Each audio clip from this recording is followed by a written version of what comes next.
एक गांव में दो गहरे मित्र रहते थे, अर्जुन और भीम। दोनों का बचपन एक साथ बीता था और वे एक दूसरे के बिना कुछ भी नहीं करते थे। अर्जुन बहुत बुद्धिमान था और भीम बहुत बलवान। गांव वाले अक्सर उनकी मित्रता की मिसाल दिया करते थे। एक बार गांव में एक बड़े मेले का आयोजन हुआ। मेले में गांव के राजा ने घोषणा की कि जो कोई भी जंगल के गहरे हिस्से में जाकर वहां से सबसे दुर्लभ फल लाएगा, उसे पुरस्कार स्वरूप ढेर सारा सोना और चांदी दी जाएगी। अर्जुन और भीम ने भी इस प्रतियोगिता में भाग लेने का निश्चय किया। अगले दिन वे दोनों जंगल की ओर निकल पड़े।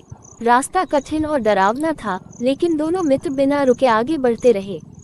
जंगल के गहरे हिस्से में पहुंचने के बाद उन्हें एक बड़ा और डरावना पेड़ दिखाई दिया, जिस पर लाल और सुनहरे रंग के फल लगे थे। वे जानते थे कि यही वो दुर्लभ फल है जिसकी तलाश थी। भीम ने पेड़ पर चढ़कर फल तोड़ने का प्रयास किया, लेकिन जैसे ही उसने पहला फल तोड़ा, पेड़ ने जड़ से हिलना शुरू कर दिया। पेड़ के आसपास की भूमि भी धंसने लगी, जिससे अर्जुन और भीम दोनों नीचे गिरने लगे। अर्जुन की बुद्धिमानी से उसने तुरंत एक मजबूत बेल पकड़ ली, लेकिन भीम फिसलने लगा। भीम की जान खतरे में थी, लेकिन अर्जुन ने अपने जीवन को खतरे में डालकर भीम को बचाने का प्रयास किया। उसने भीम को बेल पकड़ने में मदद की और धीरे धीरे उसे ऊपर खींचा। भीम की जान तो बच गई, लेकिन अर्जुन के हाथ में गहरी चोट लग गई थी। दोनों मित्र घायल अवस्था में गांव लौटे। गांव वालों ने उनकी हिम्मत और मित्रता की तारीफ की, लेकिन अर्जुन की चोट को देखकर वे चिंतित हो गए।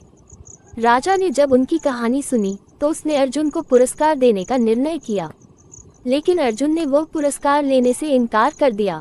उसने कहा, मित्रता का मूल्य सोने चांदी से नहीं आंका जा सकता। मेरे लिए मेरे मित्र की जान कीमती है, न कि यह पुरस्कार। राजा ने अर्जुन की निस्वार्थता और मित्रता की भावना की सराहना की और घोषणा की कि अर्जुन और भीम की मित्रता की मिसाल पूरे राज्य में दी जाएगी। इस कहानी से हमें ये सीख मिलती है कि सच्चा मित्र वही होता है जो निस्वार्थ भाव से अपने मित्र की सहायता करता है, चाहे खुद को कितना भी बड़ा नुकसान क्यों न हो।